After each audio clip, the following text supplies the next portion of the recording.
लोकनेते माजी आमदार बाबूराव चन्नप्पा चाकोते यांच्या 99व्या जयंतीचे औचित्य साधून सोमवार दिनांक 25 डिसेंबर रोजी जिल्हास्तरीय कॅरम स्पर्धेचे आयोजन करण्यात आल्याची माहिती कैलासवासी बाबूराव चन्नप्पा चाकोते प्रतिष्ठानचे अध्यक्ष उदयशंकर चाकोते यांनी पत्रकार परिषदेत दिली। इच्छुक खेळाडूंनी आपली नावे नवसमता ट्रान्सपोर्ट एजन्सी भवानी पेठ येथे सकाळी 11 ते सायंकाळी 5 वाजेपर्यंत नावे नोंदवावी असे आवाहनही केले।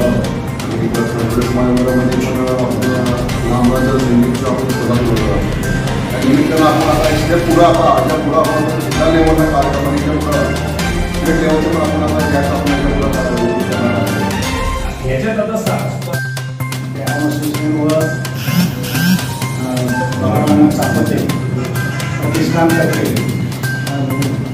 25 तारखेला जे काही स्पर्धा आयोजित केलेली आहे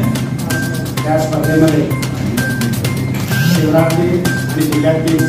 विद्यार्थ्यांनी सहभाग घ्यावा आणि